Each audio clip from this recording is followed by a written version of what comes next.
उत्पत परले शब्दे होवे, शब्दे ही फिर उपत होवे। उत्पत परले शब्दे होवे, शब्दे ही फिर उपत होवे। ये उत्पत्ति ते परले, परले ते उत्पत्ति इसका मूल केंद्र शब्द है। वैसे ते जगत दे तमाम सत्यवादी श्रेष्ठ ब्रह्म ज्ञानियां ने बुलंद बांग एक आवाज होके आखे है, जगत दा मूल कारण, जगत दी सिरजना दा मूल कारण शब्द है, शब्द है, शब्द है। और वो शब्द की है, आखिर वो आवाज की है जिस तो इतने बड़े ब्रह्मंड दी सिरजना हो गई। धन गुरु गोबिंद सिंह जी महाराज दसते ने, भगत कबीर दसते ने, आदि गुरु नानक उन्होंने तो बकायदा एक लंबी बाणी इसे संबंध रच दी जिस दी सारा ये सिद्धांतक नुकता जगत के सामने रखते हैं कि मूल जो शब्द है वो की है, वो की है।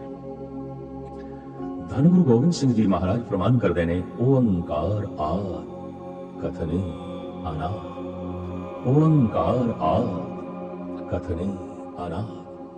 ओंकार अनादि ध्वनि है, अनादि भाव पहले तो भी पहले। इस धुन तो पहले कुछ भी नहीं सी। ये धुन मूल है, ये धुन अनादि है। अनंत काल तक जो अंधकार ही छाया रहा, उस अंधकार विच यही धुन गूंजी, ओंकार ओंकार ओंकार। धन गुरु गोबिंद सिंह जी महाराज प्रमाण कर रहे हैं, ओंकार आद कथने अनाद। ये आद शब्द है, ये अनादि कथ नहीं है, इस तो पहले कोई बोल नहीं सी। भगत सिरमौर शिरोमणि संत श्री कबीर जी, उन्होंने भी जो प्रतीत हुई, जो समझ आई, वो भी कह रहे हैं धुन ओंकार ही है जिस तो जगत का पसारा होया है। आप अपनी रचना च इन प्रमाण कर देने, ओंकार आद में जाना, लिखे अर मेटे ताए न माना। ओंकार इतना नहीं लिख देंगे तो मिटा देंगे, लिख देंगे तो मिटा देंगे। ओंकार वो है जिस तो सारा संसार है। ओंकार आद में जाना, लिखे अर मेटे ताए न माना। अगर ओंकार तो सारा संसार आया तो फिर संसार विच ओंकार दी धुन मौजूद है, सारे ब्रह्मंड विच गूंज रही है। सुनाई क्यों नहीं दे रही? मन ने सुनना है तो मन बोल रहे हैं, बोलता होया मन किस तरह सुने उस व्यापक धुनी। उस धुन सुन लई मन की खास अवस्था चाहिए।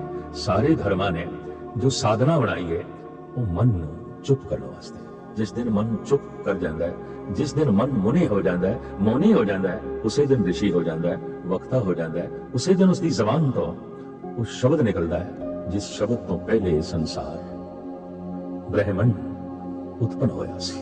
उस शब्द दे राही जो ये जगत आया सी, वही शब्द उस ऋषि के कंठ तो निकलता है जिसका मन मुनि हो जाता है, जिसका मन चुप कर जाता है, जिसका मन खामोश हो जाता है। वो धुन है ओंकार। ओंकार आद में जाना, लिखे अर मेटे ताए न माना। मां बाप तो ये शरीर आया है तो शरीर विच मां बाप दी अंश मौजूद है, पिता दी अंश मौजूद है, मां दी अंश मौजूद है।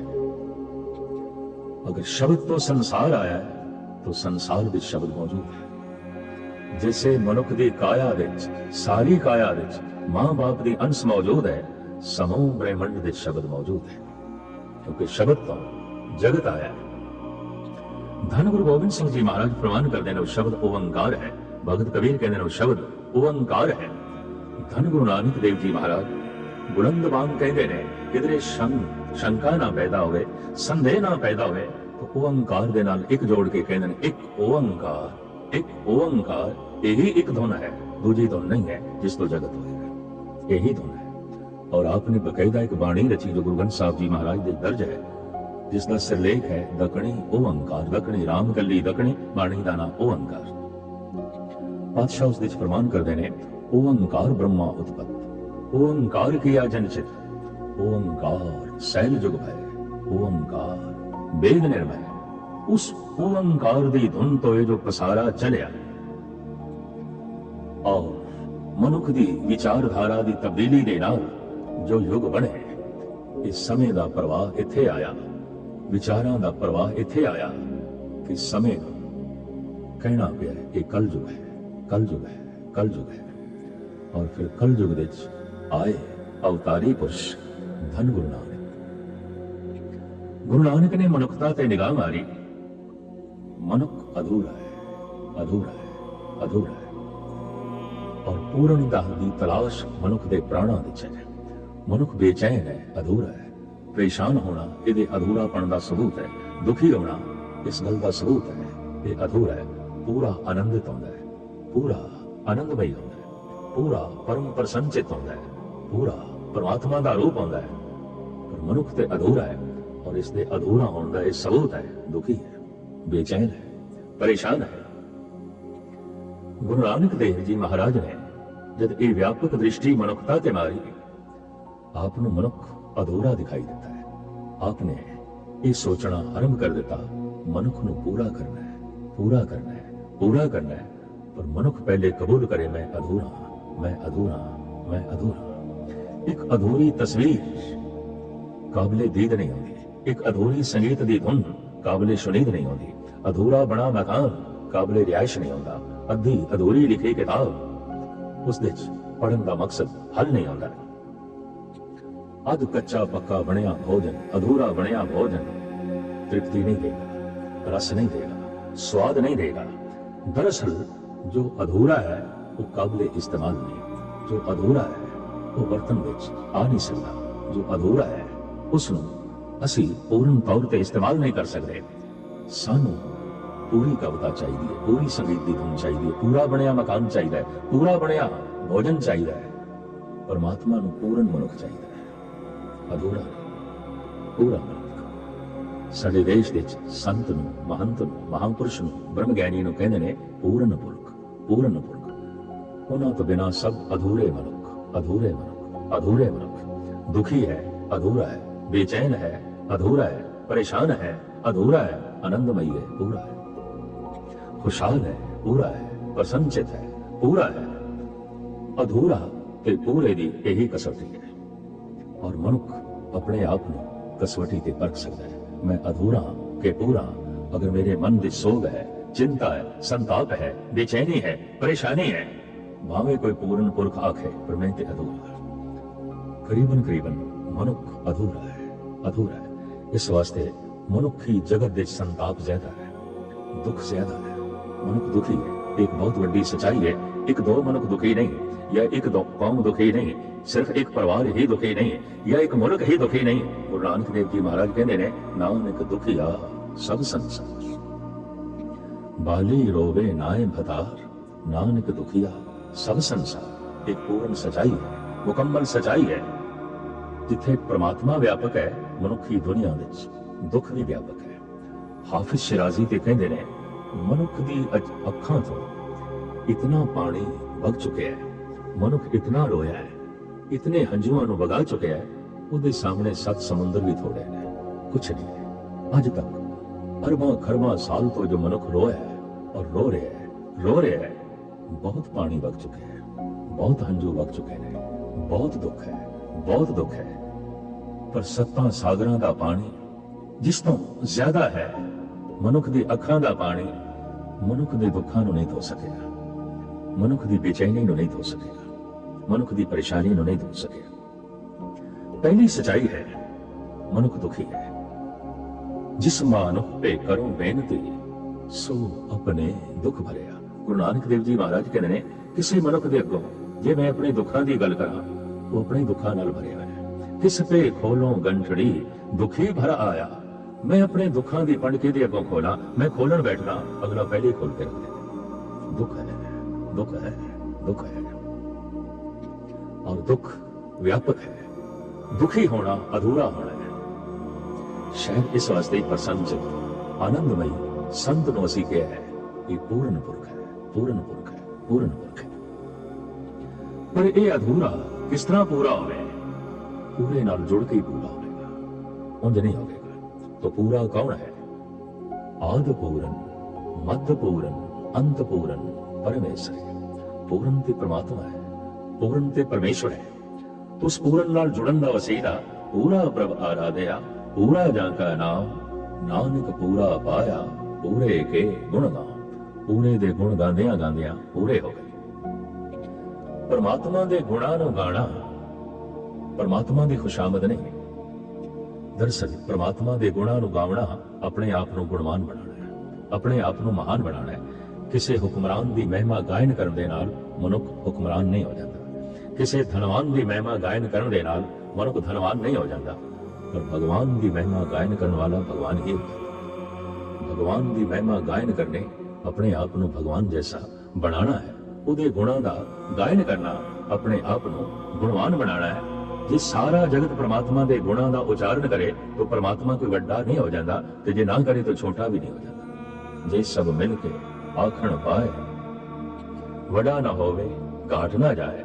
जे हजार मनुख सूरज की उस्तति करन लग पैन तो चानना कोई वध नहीं जाना, ते हजार मनुख सूरज की निंदा करन लग पैन तो कोई रोशनी घट नहीं जानी। साडे गुण गाण दे नाल परमात्मा ने वध नहीं जाना, ते जे ना गाईए ते घट नहीं जाना। पर जे परमात्मा नूं वड्डा वड्डा आखीए, उहदे गुणां नूं गाईए, असीं आप वड्डे हो जांदे हां, असीं आप महान हो जांदे हां। इसदा बोध होना ही चाहिए। असीं अधूरे हां, अधूरे हां, इस गल का बोध होना ही चाहिए। असीं दुखी हां, दुखी हां, दुखी हां। धन गुरु नानक देव जी महाराज ने मनुखता ते निगाह मारी, ये ते दुखी है, और ये पहले कबूल करे कि मैं दुखी हां, अधूरा हां। अधूरा है तां ही पूरा हो सकता है, तां ही पूरे होने की तैयारी करेगा। तो गुरु नानक ने एक बड़ा निर्माण शब्द, एक बहुत निर्माण नाम अपनी उम्मत नूं दिता। तू सिख है, सिख है, सिख है, कबूल कर। मैं कुछ भी नहीं जानता, कम से कम परमात्मा बारे में कुछ भी नहीं जानता, कम से कम पूर्णता बारे में कुछ भी नहीं जानता। मैं अनजान हां, जानना चाहता, सीखना चाहता। सिख सिख सीखण दी लालसा ही मनुख नूं सिख बनाती। सीखण दी तड़प पैदा होवे, सीखण दी लालसा पैदा होवे। 9 खंड पृथ्वी का गुरु नानक ने भ्रमण किया है।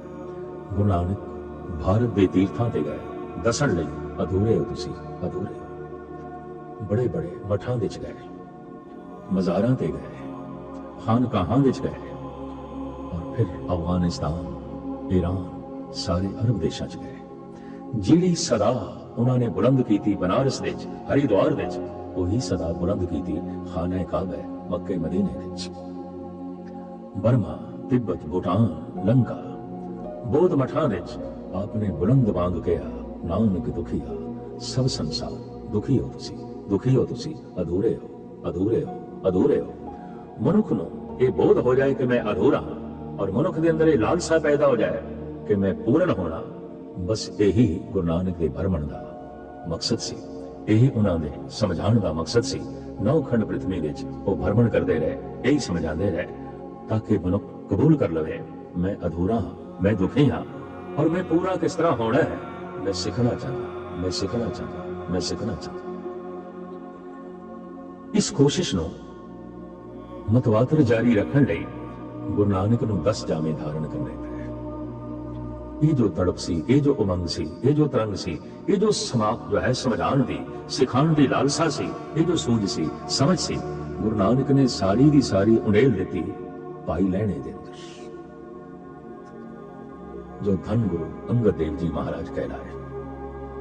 जैसे किसी दियां किडनियां फेल होन तो देखते हैं किसी होर दी किडनी लगा के उसनूं तंदुरुस्त कर दिता जाता है। किसी होर दी अखां आई बैंक तो लेके उसनूं लगा दित्तियां जांदियां ने जिहदियां अखां नहीं है। साइंस सफल होई है एक शरीर दे अंग दूजे शरीर दे व्यवस्थ करन दे विच।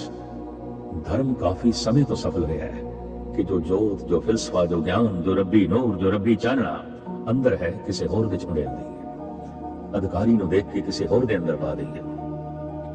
जो वो फिलसफा, सिद्धांतिक नुकते, जो सूझ ते समझ, जोत गुरु नानक दे अंदर सी, वो उंडेल दी भाई लैणे दे अंदर। पर चूंकि जोत गुरु है, फिलसफा गुरु है, यही महान है, तो कल तक ऐसा सी लहणा गुरु नानक की परिक्रमा करते, लहणा जी अपना मस्तक गुरु नानक के कदमां ते रखते हैं। पर अज गल कुछ होर हो गई। अज गुरु नानक लहणे की परिक्रमा कर रहे। अज गुरु नानक ने अपना मस्तक लहणे के कदमां ते रख दिता है। लहणे दी फेरायन नानका धोई खट्टी। ये घर बदलते रहे, महला पहला, महला दूजा, महला तीजा, महला चौथा, महला पंजवां अरबी दा शब्द महला मल घर मकान। वो पहला घर घर दा नाम सी नानक, उस दे विच जो जोत आके टिकी वो गुरु सी गुरु नानक। घर बदल गया, घर दा नाम लेना है, जोत गुरु है, गुरु अंगद। घर दा नाम अमरदास है। और जब इस घर विच जोत नहीं सी, खंडूर दे वासी एक जुलाही ने कहा, ये अमरू निथावा है, अद्धी अद्धी रात में भटकण वाला ये अमरू निथावा है। अज जोत प्रवेश कर गई तीजे महल विच, तीजे ठिकाने विच, तीजे मकान विच। मकान दा नाम सी अमरदास, पर जैसे जोत प्रवेश कर गई तो आप नूं कहना पिया, निमाणियां दे मान गुरु अमरदास, निताणियां दे ताण गुरु अमरदास, ने आसरियां दे आसरे गुरु अमरदास, ने थावियां दी थां गुरु अमरदास। ये जोत सी यके बाद दीगरे घर बदलती रही, महल बदलती रही, क्योंकि घर पुराना हुंदा रहा ते घर विच रहना औखा सी, तो घर बदलती रही। जोत दे अंदर तड़प सी, ये नूर बहुता मिले, बहुते जगत नूं मिले, बहुते फैज़ याब होण, तो ये जो बार बार घर बदलती रही। दूजा घर गुरु अंगद। इन्हां दी शिक्षा ते दीक्षा भी हर वक्त हुक्मी बंदा बन के रहे, हुक्म मनण दी पालना, हुक्म नूं मनण दा जज्बा अपने अंदर उजागर करके रख। ते हुक्म की है, जो हो गया है ये हुक्म है। मैं चाहया कुछ होर सी, हो गया कुछ होर, ये हुक्म है। ये ते मेरी मंग ही नहीं सी, चाहत नहीं सी, मैनू मिल गया, ये हुक्म है। ये मेरी लोड़ ही नहीं सी, मैं मंगया ही नहीं सी, मैनू मिलिया है, ये उसका हुक्म है। ये जीवन मिले है, जन्म मिले है, परिवार का संजोग, सुख दुख, ये सब एक हुक्म है। जिसनू गुरु नानक कहते ने भाने च रहो, रजा दे च रहो, उसकी रजा दे च रहो। इसका व्यापक पद्धर ते उपदेश दूजे गुरु नानक धन गुरु अंगद देव जी महाराज ने किया। वो जब भाई लैणा जी सन तां भी हुक्मी ही बनते सन। कहते ने एक दिन गुरु नानक अपने साथियों के नाल, सेवकों के नाल सहजे सहजे आ रहे ने। सब तो पिछे भाई लैणा जी ने। गुरु नानक के हाथ विच खूबसूरत लोटा है, सुट देंदे ने एक ऐसे सरोवर विच, एक ऐसे तलाव विच जिहदे च पानी ते घट सी पर चिक्कड़ ज्यादा सी। सुटण तो बाद गुरु नानक बाबा श्री चंद नूं कहंदे ने अपने वड्डे साहिबजादे नूं, बेटा ये लोटा कढ लिया। श्री चंद कहंदे बाबा जी साडे सामने ते तुसीं सुटिया, अगर ये कढ के ही लियाना सी ते सुटिया क्यों? ते वाकई कढ के लियाना तो किसी सेवक नूं आखो, नौकर चाकर नूं आखो, असीं तुहाडे साहिबजादे हां, सोहणे बस्तर पहने हुए ने, खराब हो जाणगे। परोपकार करना बहुत कठिन है। किसी चिक्कड़ विच फसे हुए नूं कढण वास्ते चिक्कड़ आलूद होना पैंदा, अपने कपड़े खराब करने पैंदे। किसी बलदी हुई अग दे चों किसी नूं कढण वास्ते सेक ते लगदा है, तपश ते लगदी है। किसी गुनाहगार, पापी, दुराचारी, विकारी नूं विकारां दे दलदल चों कढण वास्ते कुछ ना कुछ इल्जाम ते लगदे ने, कुछ ना कुछ ते छिट्टे पैंदे ने। और जो छिटियां तो डरे, जगत दे दिते इल्जाम तो डरे, ऐसा मनुख परोपकार कर ही नहीं सकता। गुरु नानक ने फिर लक्ष्मी दास नूं कहा, छोटे साहिबजादे नूं, बेटा तू मैं लोटा कढ लिया। तो छोटा भी हाथ जोड़ के कहंदा, बाबा जी जे कढ के लियाना सी ते सुटिया क्यों? वड्डे भराता जी ठीक कहंदे ने, वीर जी ठीक कहंदे ने। हुण गुरु नानक दा इशारा लैणे दी तरफ सब तो अखीर दे भजे हुए आए लैना। उस सरोवर विच गए, गोडे गोडे चिक्कड़, कपड़े सारे खराब हो गए, लोटा कढ के लिया रहे हैं। शरीर सारा चिक्कड़ विच लिबड़िया होया है, पर जैसे सरोवर तो बाहर निकले, चिक्कड़ दे नाल लिबड़े हुए इस लैणे नूं गुरु नानक ने गलवकड़ी च ले लिया। आखिया, लैना तू लोटा चिक्कड़ दे चों नहीं कढिया, सारी लुकाई नूं चिक्कड़ दे चों कढिया। मैं ते देखना सी तू जगत नूं चिक्कड़ दे चों कढ सकदा है, तू हुक्मी बनदा है। दुनिया देखेगी तू मेरे सिंहासन ते होवेगा, मेरा मस्तक तेरे कदमां ते होवेगा। ऐसा होया। सारा जीवन धन गुरु अंगद देव जी महाराज हुक्म मनण दा उपदेश ਸੰਦੇਸ਼ ਦਿੰਦੇ ਰਹੇ। ਪਰਉਪਕਾਰ ਦੀ ਭਾਵਨਾ ਨੂੰ ਮੁੱਖ ਰੱਖੇ, ਜਿਨ੍ਹਾਂ ਨੂੰ ਅੱਜ ਅਸੀਂ ਪੰਜਾਬੀ ਅੱਖਰ ਕਹਿੰਦੇ ਹਾਂ। ਪੁਰਾਣਾ ਨਾਮ ਗੁਰਮੁਖੀ। ਇਸ ਨੂੰ ਵਿਆਪਕ ਪੱਧਰ ਤੇ ਪੜਾਉਣ ਦੀ ਪ੍ਰਥਾ ਧੰਨ ਗੁਰੂ ਅੰਗਦ ਦੇਵ ਜੀ ਮਹਾਰਾਜ ਨੇ ਚਲਾਈ, ਤਾਂ ਕਿ ਲੋਕੀ ਇਹਨਾਂ ਮਹਾਨ ਅੱਖਰਾਂ ਨੂੰ ਸਮਝ ਕੇ ਗੁਰੂ ਦੀ ਬਾਣੀ ਪੜ੍ਹ ਸਕਣ। ਪਰਮਾਤਮਾ ਦੀ ਉਸ ਮਹਾਨ ਰਚਨਾ ਜੋ ਪਰਮਾਤਮਾ ਤੋਂ ਆਈ ਹੈ, ਖਸਮ ਤੋਂ ਆਈ ਹੈ, ਉਸ ਨੂੰ ਪੜ੍ਹ ਕੇ ਸੁਣ ਕੇ ਪਰਮਾਤਮਾ ਨਾਲ ਜੁੜ ਸਕਣ। ਇਸ ਮਹਿਲ ਵਿੱਚ ਕੰਮ ਪੂਰਾ ਹੋ ਗਿਆ, ਲੇਕਿਨ ਬਾਕੀ ਕੰਮ ਵੀ ਕਰਨੇ ਨੇ। तो तीजा महल चाहिदा सी, होर मकान चाहिदा सी। इस जोत ने मकान बदलिया, हुण तीजा मकान, महला तीजा। धन गुरु अमरदास जी महाराज आपने मनुखता विच जात पात नूं खत्म कीता। ऐलानिया कह दिता, जात का गर्व ना कर मूरख गवारा। इस गर्व ते उपजे बहुत बिकारा। गर्भवास में कुल नहीं जाती, ब्रह्मिंदे ते सब उत्पाती। मूर्ख कह दिता, गवार कह दिता जो जात पात का हंकार करता है। जात पात, वर्ण भेद, लिंग भेद, ये सारे का सारा मनुखी दुनिया विच खत्म किया। धन गुरु अमरदास जी महाराज ने पंगत ते संगत की मर्यादा आपने जो है चलाई। एक कथा है कि आपके दरबार विच एक ऐसे सिख नूं लिआंदा गया, जिहदे बारे उसके रिश्तेदार कहन, महाराज इहनूं भूत चमड़े ने, भूत ने चमड़े ने, तुसीं बख्शिश करो, इकार करो। धन गुरु अमरदास जी महाराज के मुखार बिन तो जो बोल निकले ने वो ये ने, साहिबां दी हजूरी च जो सिख लियाया गया है वो झूलदा भी है, सिर बहुत जोर जोर दा हिलांदा है, केस उसदे खिल रहे हुए ने। श्री मुख ते तब उत्तर कहो, प्रेत लगो जै सिख को लियो। सोने पढ़त होत जप रसना, जिन्हों कंठ तिन पर कछ बसना। इहदे कंठ विच जपजी नहीं है, इहदे हिरदे विच जपजी नहीं है, इहदे हिरदे विच बाणी नहीं है। जिहदे कंठ विच बाणी नहीं, जिहदे हिरदे विच जप नहीं है, उहनूं भूतां ने की चमड़ना ते आप ही भूत होंदा है। भगत कबीर कहंदे, जै घर साध न सेवीए, हर की सेवा नाए। ते घर मर हट सारखे, भूत बसे ते न माए। जिन्हां घरां विच नाम नहीं जपिया जांदा, बंदगी नहीं कीती जांदी, कोई साधु संत प्रवेश नहीं करते, उन्हां घरां विच मनुख नहीं रहिंदे, भूत ने रहिंदे ने, प्रेत रहिंदे ने, भूत रहिंदे ने।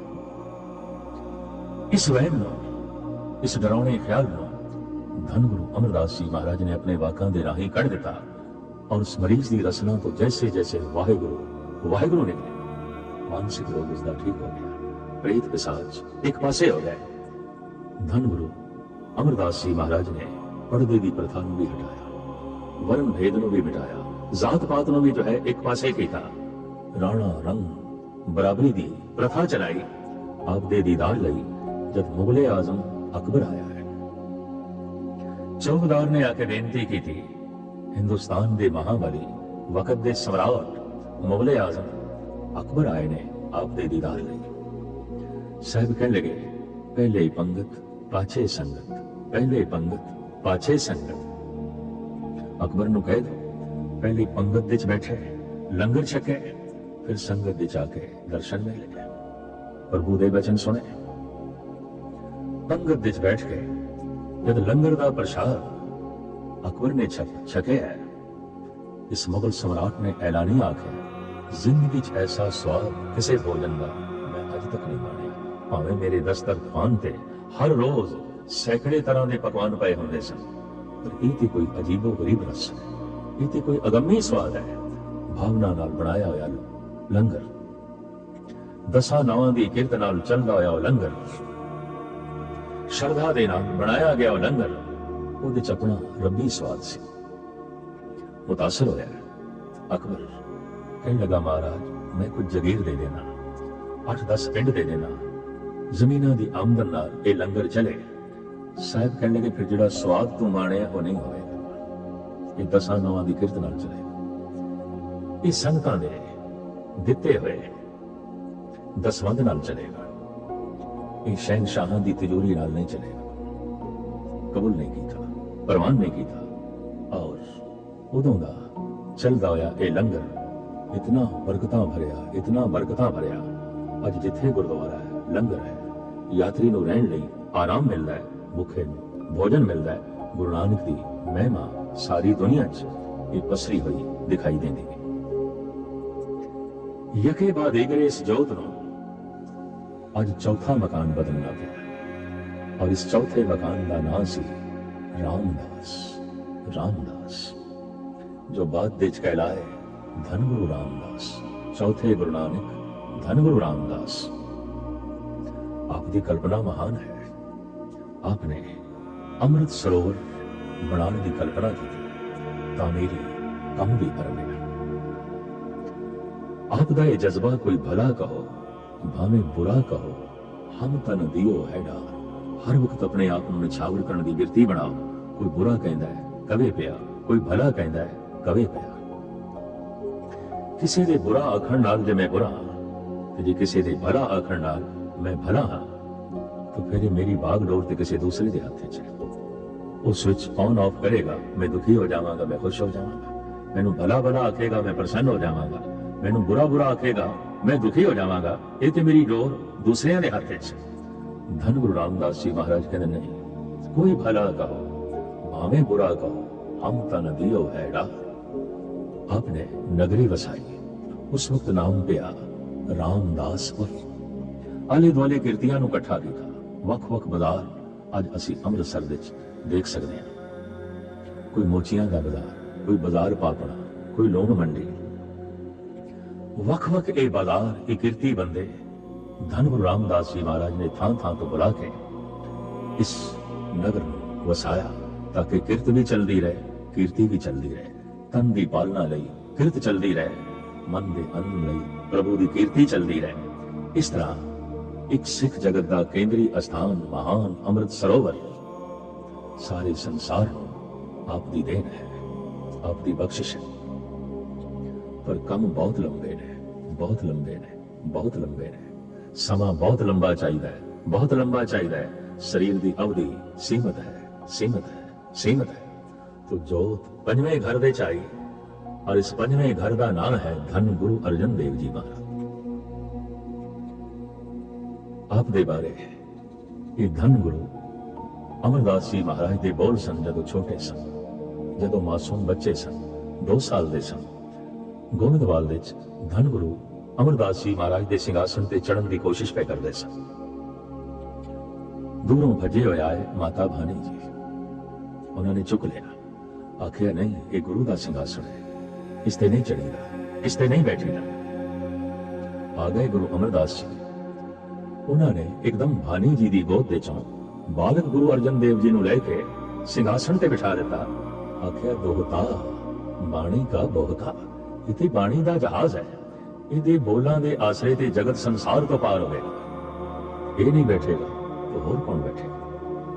ਕੋਮਲ ਹੁਨਰਾਂ ਦੇ ਮਾਲਕ, ਗੀਤ ਸੰਗੀਤ ਆਪ ਦੇ ਰੋਮ ਰੋਮ ਵਿੱਚ ਸੀ। ਔਰ ਹਰਿਮੰਦਰ ਸਾਹਿਬ ਦੀ ਜੋ ਸਥਾਪਨਾ ਹੋਈ, ਇਸ ਦਾ ਖਾਕਾ, ਇਸ ਦਾ ਨਕਸ਼ਾ ਵੀ आपने बनाया। आप एक महान चित्रकार, आप एक महान संगीतकार, आप एक महान कवि। सारे कोमल हुनर उत्थे इकट्ठे हो गए ने उस हिरदे च जिसदा नाम है धन गुरु अर्जन देव जी महाराज। पंजवें गुरु नानक कवि जमाल हुसैन आपकी बख्शिश का पात्र है। साईं मियां मीर दे आपकी बहुत बड़ी बख्शिश है।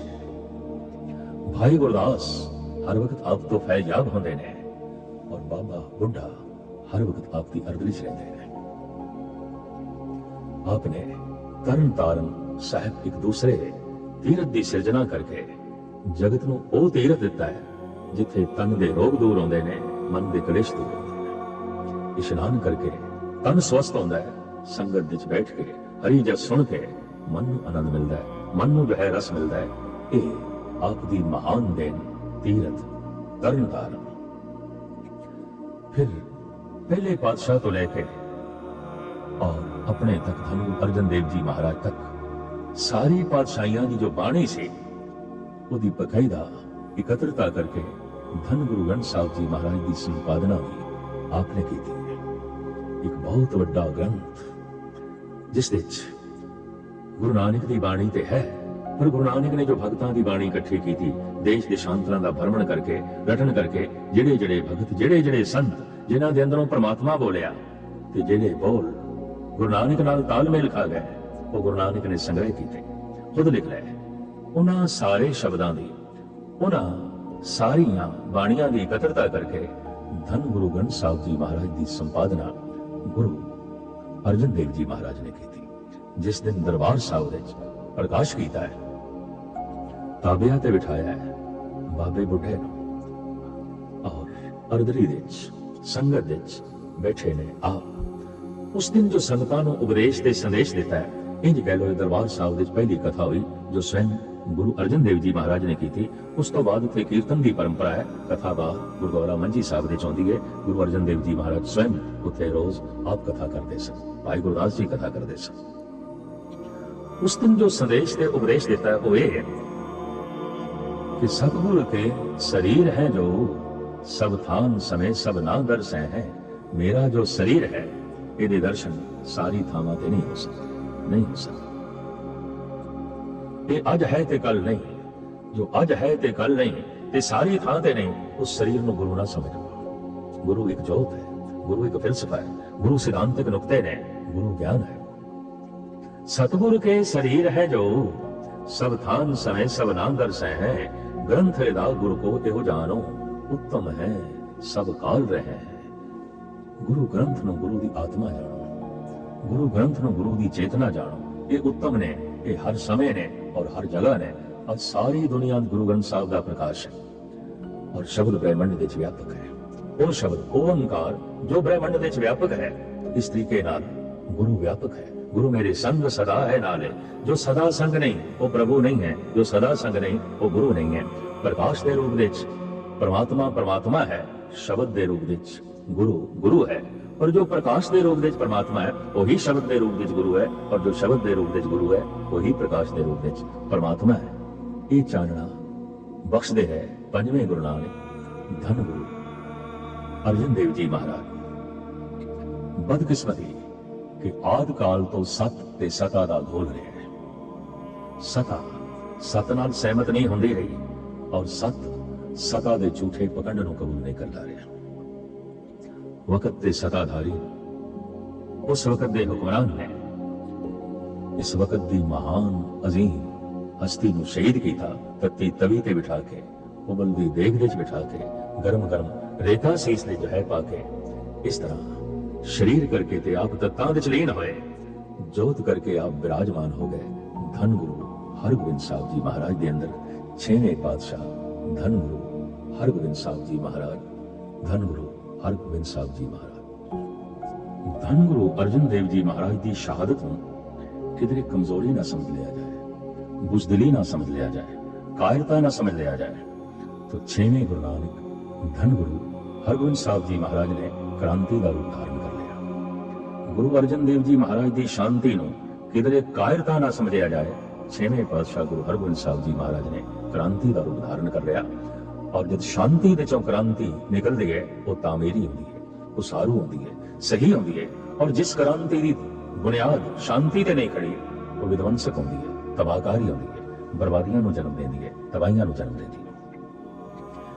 धन गुरु हरगोबिंद साहिब जी महाराज की एक क्रांति शांति ते खड़ी सी। दया आप तो फुट फुट के पैंदी है, समदृष्टि आप दे रोम रोम दे च। आपका ही सेवक एक दिन दुश्मन हो गया। पैंदे खां सतगुरु ने पाले पोसिया वड्डा कीता है, पर अज सतगुरु के सामने आ गया तलवार लेके आमना सामना करने लगे। धन गुरु हरगोबिंद साहिब जी महाराज उसनों वार करने का मौका देंदे ने। यके बाद एगरे 5 दफा वार करने का मौका दिता ते फिर मयान चो तलवार कट के सतगुरु कहते ने चुना नमी जदन जदन ही अस्त। कहते हाँ तलवार इंज नहीं चलाई दी, इंज चलाई दी है। दबस्तान मज़ाहिब एक ग्रंथ है जिहदे करता ने मुहस्सनफा ने ये वाकया उन्होंने लिखा है। और वो कहता है संसार दे इतिहास विच ये मैं पहला पुरुष देख रहा जो मैदान जंग दुश्मन ते तरस खा के कहता है तेनों तलवार चलाने की जांच नहीं आउंदी, मैनू मारना है ते तलवार इंज चला।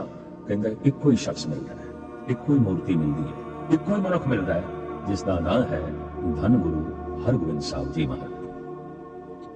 सिख क्रांतिकारी योधे बने, जना खना पग ला ना लवे। गुरु हरगोबिंद साहब जी महाराज ने कहा बेरस चाहिए, पर जने खने दी तू पग ना लादा फिरे, तेरे मन दी शांति चाहिए, प्रभु की बंदगी चाहिए, नाम अभ्यास जो है चाहिए। यही संदेश, यही उपदेश थां थां थे धन गुरु हरगोबिंद साहब जी महाराज वंडते रहे। अज ये जोत 7वें घर विच प्रवेश कर गई ते 7वें घर का नाम है धन गुरु हर राय साहब। आपका मूल संदेश उपदेश ये है, नुमाइश नहीं करनी, प्रदर्शनी नहीं करनी, तो जितना है उतना ही अपने आप को प्रकट कर, ज्यादा नहीं।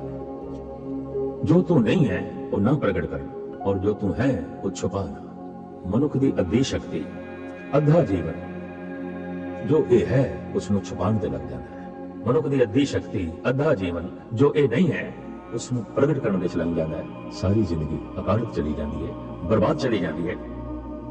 धन गुरु हर राय साहब जी महाराज यही समझाते रहे, जीवन बहुत वडमुल्ला है, जीवन महान है, इसमें इस ढंग नाल ना बर्बाद करो। जो कुछ हो उसके पर्दे पांदे रहो, और जो कुछ नहीं हो उसनों प्रगट करते रहो। उसनों प्रगट करोगे वो पखंड है, और जिसनों छुपाओगे पाप होर वधेगा, गुनाह होर वधेगा, गलतियां होर वधनगियां। किसनों छुपाना पैंदा है? गंदगी नूं छुपाना पैंदा है। फुल्लां नूं ढकण दी लोड़ नहीं, गंदगी नूं ढकण दी लोड़ हुंदी है। जो मैं छुपाया वो ठीक नहीं होगा। जिसका मैं कहना ये मेरा राज है, मैं नहीं दस सकता, वो ठीक नहीं होगा। फुल्लां नूं ढकण दी लोड़ नहीं, गंदगी दे चदरां पाणियां पैंदियां ने। धन गुरु हर राय साहब जी महाराज कहते हैं, जो तू नहीं है वो प्रगट ही ना कर, और जो तू है उसके बहुते पर्दे भी ना पा। और आम बंदियां दी जिंदगी ते इस तरह ही लग जाती है। एक दिन रस्ते दे टहलने आया चंद सिखा ने बेनती कर दी, पातशाह पाठ करें हम नित गुरबाणी, अर्थ परमार्थ किछु न जाने, जो मार्ग गुर शब्द बतावे, सो हम तेने जात कमावे। अर्थ ते सानू आंदे ने, बाणी पढ़दे हैं, इहदा लाभ की? पाठ करते हैं, इसका फायदा की? जबकि अर्थ परमार्थ का सानू कोई बहुत ही नहीं, पता ही नहीं, अर्थ ते सानू आमदा ही नहीं।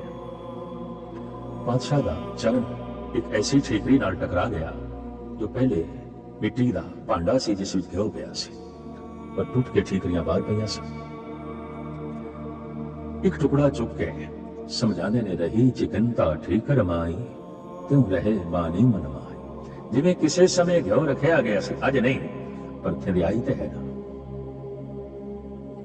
बाणी पढ़दे सिर्फ इतना ही ख्याल आ जाए, मैं परमात्मा का कलाम पढ़ रहा, प्रभु दे बोल पढ़ रहा, इस ख्याल ने भी हृदय चिकना कर देना, इस ख्याल ने भी हृदय पवित्र कर देना, इस ख्याल ने भी हृदय मांझ के साफ कर देना है, धो देना है, आनंद दे देना है। इस तरह का संदेश उपदेश वंडते रहे धन गुरु हर राय साहब जी महाराज। अज जो 8वें घर विच प्रवेश कर गए। 8वां घर, कोई महल बहुत वड्डे होंदे ने, कोई छोटे होंदे ने। किधरे 84 साल के बिरध बाबा धन गुरु अमरदास जी महाराज, किधरे 5.5 वरियां दे धन गुरु हरकृष्ण जी महाराज, जोत गुरु हरकृष्ण जी महाराज दे प्रवेश कर गए। दरअसल मनुख शरीर करके छोटा वड्डा नहीं है, अकल करके छोटा वड्डा है। ईरानी सूफी संत कहते हैं, बुजुर्गी बा अकल अस्त नखे बा साल, तवंगरी बा दिल अस्त नखे बा मां। मनुख नूं नापण दे दो ढंग ने, इहदी उम्र कितनी है, छोटा वड्डा है, बुढ़ा है, उम्र करके नापांगे, साला करके नापांगे। दूसरा है छोटा है, वड्डा है, अकल करके नापांगे। ये महान है कि तुच्छ है। संसार दे इतिहास विच बहुत सारे उम्र करके बुढ़े ने जो बिल्कुल बच्चियां दी तरह ने, बच्चियां दी तरह ने। उन्हां दे बोल बड़े छोटे, मन मत होली बोले बोल, बहुत होले बोल बोलण वाला। 100 साल का बुढ़ा भी बच्चे तो भी बैठा है, कुछ भी नहीं है, बच्चे तो भी नादान है, अजान है, कुछ भी नहीं है। और 5 साल का बच्चा ऐसे बोल रहा है, आसमाना तो भी अगे चले जान, ये बच्चा नहीं, बुजुर्ग है। मैं पढ़िया है चीन के धार्मिक इतिहास विच लाओत्से नाम का संत बुढ़ा ही पैदा होया। जन्म तो बुढ़ा से, बुढ़े की तरह कोई नहीं पैदा होता, बच्चे की तरह पैदा होता है। दरअसल अकल करके लाओत्से बुढ़े की तरह पैदा होया, सूझवान पैदा होया, ज्ञानवान पैदा होया। बुजुर्गी बा अकल अस्त नखे बा साल, तवंगरी बा दिल अस्त नखे बा मां। संसार के इतिहास के असीं देखते हैं कुछ ऐसे बच्चे जो भगत होए ने। प्रहलाद, ध्रुव। गुरु ग्रंथ साहब तो पूछिए भक्ति किवें करिए, प्रभु का नाम किवें जपीए, तो कबीर कहते ने राम जपो जी ऐसे ऐसे, ध्रुव प्रहलाद जप्यो हर जैसे। संसार के इतिहास विच बच्चे शहीद भी होए ने। धन गुरु गोबिंद सिंह जी महाराज के मासूम लाडले फिर भगत हकीकत राय मासूम सन, छोटे सन, शहादत का जाम पी गए। बच्चे भगत होए ने, बच्चे शहीद होए ने, बच्चे पूर्ण गुरु के सिख होए ने। छोटी उम्र दे सन, 7 वरियां दे सन ते गुरु नानक ने कह दिता तू ते बाबा बुढ़ा है। 7 वरियां दा बाबा बुढ़ा, जबकि 90 साल के बाबे बच्चे ही होंगे, कुछ भी नहीं होता। बच्चों की गल्लां करते बच्चे पूर्ण गुरसिख होए ने, बच्चे भगत होए ने, बच्चे शहीद होए ने। संसार के इतिहास के खला मौजूद सी, बच्चा कभी गुरु नहीं बनया सी, इसकी पूर्ति कर दी धन गुरु हरकृष्ण जी महाराज ने सिंहासन पर बैठ के। जब कुरुक्षेत्र दे एक पुरोहित ने कह दिता द्वापर युग विच होए श्री कृष्ण उन्होंने कंठ तो निकली गीता ते तुहाडा नाम है श्री गुरु हरि कृष्ण जी महाराज। इतना लंबा नाम तुसी गीता दे अर्थ ही कर दो। कोल गूंगा जीवर बैठा सी, गूंगा छड़ी उसदे सिर ते रखी, आखिया पढ़दा जा और अर्थ करदा जा। ब्राह्मण कदमां ते झुकिया, जिसदी छड़ी दे चिकनियां बरकतां ने ਉਹਦੇ ਵਿੱਚ ਕਿਤਨੀਆਂ ਬਰਕਤਾਂ ਹੋਣਗੀਆਂ। ਉਹ ਕਿਤਨਾ ਗਿਆਨਵਾਨ ਹੋਵੇਗਾ ਜਿਹਦੀ ਛੜੀ ਗੀਤਾ ਦੇ ਅਰਥ ਪਈ ਕਰਦੀ ਹੈ। ਉਹਦੇ ਅੰਦਰ ਕਿਤਨੀ ਮਹਾਨ ਗੀਤਾ ਹੋਵੇਗੀ, ਕਿਤਨਾ ਰੱਬੀ ਸੰਗੀਤ ਹੋਵੇਗਾ। ਬਰਕਤਾਂ ਦੇ ਮਾਲਕ ਗੁਰੂ ਹਰਕ੍ਰਿਸ਼ਨ ਜੀ ਮਹਾਰਾਜ 8ਵੇਂ ਗੁਰੂ ਨਾਨਕ 5.5 ਸਾਲ ਦੀ ਉਮਰ ਦੇ ਸਿੰਘਾਸਣ ਤੇ ਬੈਠੇ, 7.5 ਸਾਲ ਦੀ ਉਮਰ ਦੇ ਚ ਰੁਖਸਤ ਹੋ ਗਏ। ਮੈਂ ਇਸ ਵਾਸਤੇ ਕਿ ਇੱਕ ਛਾਪ ਛੋੜ ਜਾਈਏ, ਸਰੀਰਕ ਰੂਪ ਦੇ ਕਿਸੇ ਨੂੰ ਛੋਟਾ ਵੱਡਾ ਕਹਿਣ ਦੀ ਲੋੜ ਨਹੀਂ। ਇਹ ਜੋਤ ਹੈ, ਗੁਰੂ ਜੋਤ ਹੈ, गुरु फिलसफा है, गुरु ज्ञान है। आखिर ये जोत 9वें घर विच विराजमान हो।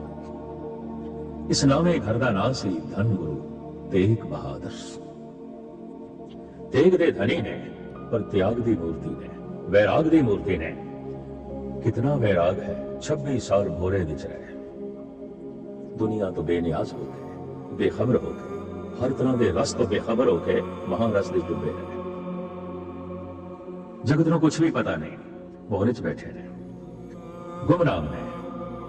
अज किसी ने प्रगट कर दिता बाबा बकाला। अज 8वीं जो 8वें घर ने ऐलानिया कह दिता बाबा बकाला प्रगट हो गए। और मक्खन शाह ने ऐलानिया कोठे ते चढ़ के कह दिता गुरलाद हो रहे, गुरलाद हो रहे। गुप्त सन अपनी मौत विच प्रगट हो गए, बलिदान दे दिता, कुर्बानी दे दी। कश्मीर कमजोर हो गया सी, कश्मीर दियां कमजोर मावां फरियाद लेके आईयां गुरु तेग बहादुर साहब दे दर ते। आपने उन्हां दी बांह पकड़ ली, बोल आप दे नाल जुड़ गए। बांह जिन्हां दी पकड़िए सिर दीजे, बांह ना छोड़िए, मैं अपना सिर ते दे देंगा, बांह नहीं छोड़ांगा। तो दिल्ली दे चांदनी चौक विच अपना सीस ते दे दिता, पर बांह नहीं छोड़ी। त्याग ते वैराग दा स्वरूप धन गुरु तेग बहादुर साहब जी महाराज।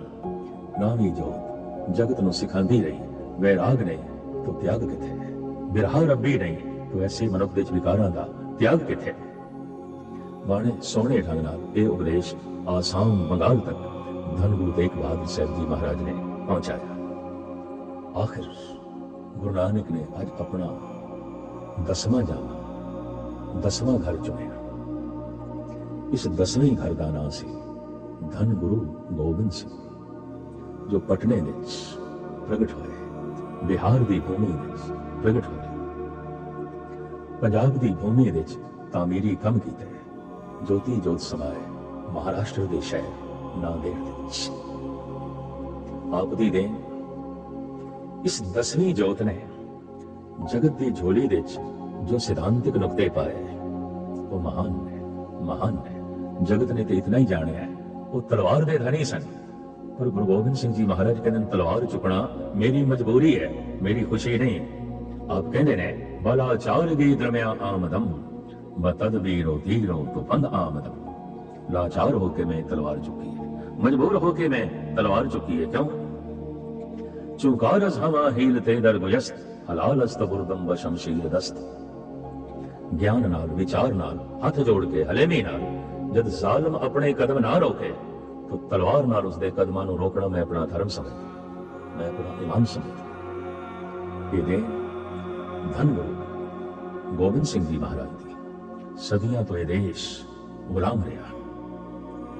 इत्थे अफगानी आए, ईरानी आए, अरबियन आए, डच आए, मंगोल आए, पुर्तगेज आए, फ्रेंच आए, अंग्रेज आए। काफी लंबी गुलामी दी जंजीरां विच ये देश 1000 साल तक जकड़िया रहा। देश की स्वतंत्रता, देश की आजादी, संस्कृति की रक्षा के लिए धन गुरु गोबिंद सिंह जी महाराज ने ऐलानिया नारा लाया। तो कुदरती गल है, इसका मुआवजा तो देना ही सी। 4 बच्चे शहीद होए। स्वयं नूं दर दर दियां ठोकरां खाणियां पईयां। अला यार खां एक मुस्लिम शायर कहता है, आदा ने कभी तुझको संभलने न दिया था, आराम से पहलू को बदलने न दिया था। गुरु गोबिंद सिंह जी महाराज का उपर का जीवन देखिए तो सागर का जीवन है जो उछाल ही उछाल है, लहरां ही लहरां है, तूफान ही तूफान है। पर गहराई दे थल्ले देखिए, सतह दे देखिए तो जैसे सागर दे थल्ले शांति है, अंदर शांति ही शांति। अंदर यार प्यारे का चाव है, अंदर ते मुरीदपने की भावना है, अंदर ते लाल साहब सिखी हो अपने मन को, ये लालच हो गुण तोयो चुरा। लेकिन बाहर तूफान की तरह है, बाहर उछली हुई लहर है, अंदर शांति है, सुकून है, चैन है, आराम है और प्रभु चिंतन है, प्रभु की मनमोहनी मूर्त है। धन गुरु गोबिंद सिंह जी महाराज को अगर समझना है तो 10वें ग्रंथ पढ़ना पड़ेगा।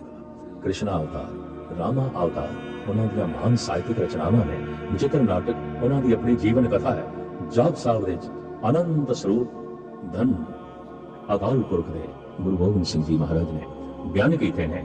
वो कलम दे धनी, तलवार दे धनी, सत दे सूर में, महान मजस में, 10वें गुरु नानक दी जोत धन गुरु गोबिंद सिंह जी महाराज। अज जद समान लगे हजूर साहब दे तो सिखा ने बेनती की थी, पातशाह सानू किसने लड़ ला चले। तो महाराज कहने साडा मकसद पूरा हो गया। शब्द गुरु नाल मनुखता नू जोड़ना सी। इस संबंधी जितना काम असी कर सकते सी, जितनी प्रभु ने सेवा लाई हो गई। असी थानू शब्द दे लड़ ला चले, परमात्मा दे बोलां दे लड़ ला चले। गुरु ग्रंथ साहब जी महाराज थोड़ी धार्मिक तल पे, जिंदगी के हर तल पे रहबरी करनगे। पर सिख कहते महाराज उत्ते विचार की मूर्ति ने, थोड़ा शरीर भी बड़ा प्यारा है, ते जब शरीर के दर्शन करने की इच्छा होवे ते फिर तो महाराज कहते सिख सो रहत पंच जो मिले, मम स्वरूप सो जानो भले, सिख पंचों में मेरो वासा, पूरन करो धरो जय आसा। जे मेरी काया के दर्शन करने होन ते गुरु पंथ के दर्शन कर लेना, 5 सिंगां के दर्शन कर लेना, मेरी चेतना दे आत्मा के दर्शन करने ने ते गुरु ग्रंथ साहब का पाठ कर लेना। रब्बी नूर दिखाई देगा, उसे नूर दे तुसी मेरा जलवा भी देखोगे, मेरे दर्शन भी करोगे। और मेरी आकार ते देही दे दर्शन करने ने तो गुरु पंथ दे दर्शन करना। 300 साल साजना दिवस खालसे का आगे है। उसे दिन विच धन गुरु गोबिंद सिंह जी महाराज ने पंथ नूं गुरु का सम्मान दिता।